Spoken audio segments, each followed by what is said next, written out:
नमस्कार। मैं चंद्रप्रकाश शर्मा। आप देखना शुरू कर चुके हैं नॉर्थ ईस्ट तक। आज बात करते हैं तिनसुकिया की। तिनसुकिया के एक जाने माने व्यवसायी है मनोज बजाज।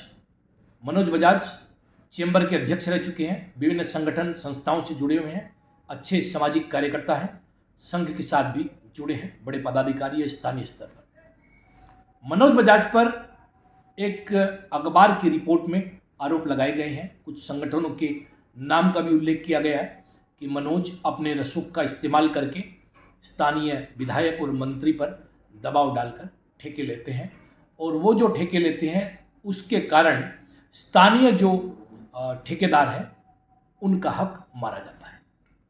अब ये बात कितनी सही है या कितनी गलत है, ये एक विवाद का विषय है।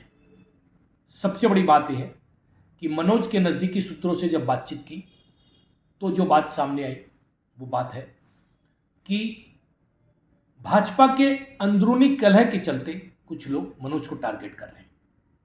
मनोज के खिलाफ कॉन्क्रीट कोई भी बात नहीं कही गई है कि उन्होंने कौन सा ठेका दबाव डालकर लिया या कौन सा ठेका नहीं लिया।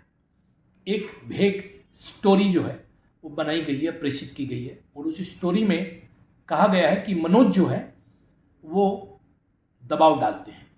ये दबाव की बात कहना बहुत सहज और बहुत सरल है, किंतु क्या वास्तव में मनोज ने दबाव डाला या भाजपा की अंदरूनी कलह के चलते कुछ लोग उनको टारगेट कर रहे हैं। मनोज के नज़दीकी सूत्रों की माने तो कुछ ऐसे लोग हैं जिनकी स्वार्थ सिद्धि मनोज की उपस्थिति के कारण नहीं हो पाती है। उन लोगों ने मनोज को टारगेट करने के लिए संघ के नाम का इस्तेमाल किया। यहाँ पर सबसे बड़ी बात यह है कि संघ का नाम इस्तेमाल किया जाना बड़ी दुखद स्थिति है। इसको लेकर संघ के स्थानीय स्तर पर भी व्यापक प्रतिक्रिया है। जिन लोगों ने ये काम किया है उनके खिलाफ कार्रवाई की बात भी कही जा रही है। अब क्या कार्रवाई होती है, किस स्तर पर होती है, ये भविष्य में देखने वाली बात होगी। किंतु संघ का नाम इसमें सिर्फ इसलिए घसीटा गया ताकि मनोज को टारगेट किया जा सके, इसमें कोई दो राय नहीं है। क्योंकि किसी स्पेसिफिक ठेके की बात नहीं की गई कि ये ठेका दबाव डालकर लिया गया है, कोई स्पेसिफिक बात नहीं है, तो फिर ये बात उठ क्यों रही है?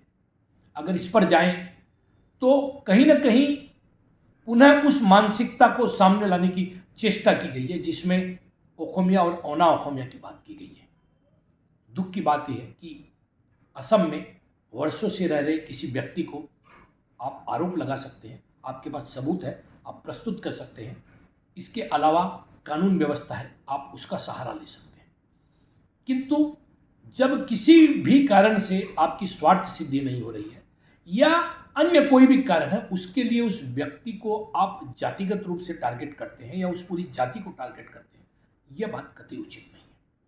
वो व्यक्ति जिस संगठन से जुड़ा हुआ है, खासकर राष्ट्रीय स्वयंसेवक संघ जैसे संगठन से, उस संगठन को टारगेट करना कतई सही बात नहीं है।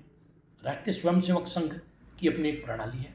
संघ के लोग आमतौर पर किसी का भी जो है पक्ष नहीं लेते, रिकमेंडेशन नहीं करते, चाहे उनके कितने बड़े पदाधिकारी क्यों ना हो।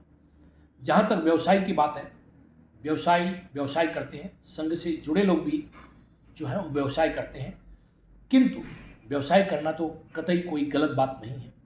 व्यवसाय करते हैं, करने के साथ साथ हिंदुत्व के प्रति या अपने समाज के प्रति जो उनकी अकाउंटेबिलिटी वो महसूस करते हैं, उसको लेकर वो संघ से जुड़ते हैं या अन्य संगठनों से जुड़ते हैं। हिंदी भाषी जब कांग्रेस को भी मतदान करते थे तब भी वो संघ से जुड़े हुए थे। तो संघ कभी स्पेसिफिक ऐसी गाइडलाइन भी नहीं देता कि आप हमसे जुड़े हैं तो अन्य दलों में आप नहीं जा सकते। ऐसी बहुत सी बातें हैं। मुझे लगता है कि सारे विवाद में संघ को बाहर रखना चाहिए। अगर आपका कोई अंदरूनी कलह है तो उसे अपने स्तर पर सलटाया जाना चाहिए। ओखोमिया और अना ओखोमिया की बात बार बार सामने नहीं लानी चाहिए। और अगर आपके पास कोई स्पेसिफिक आरोप है तो उन्हें प्रेषित करना चाहिए और कानूनन उनकी रेमेडी खोजनी चाहिए। महज आरोपों से माहौल खराब होता है, दो समुदायों के बीच होता है। और यहाँ पर ये जो बृहत्तर असमिया जाति है जिसमें मारवाड़ी समुदाय भी अपने आप को एक अंग मानता है, उसके मन में भी कहीं ना कहीं दुख होता है।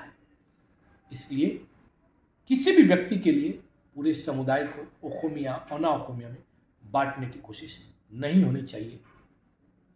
हालांकि मैं फिर कहूँगा कि मनोज बजाज की छवि को लेकर अभी तक ऐसे कोई भी विवाद हमारे सामने या हमारी जांच में सामने नहीं आए।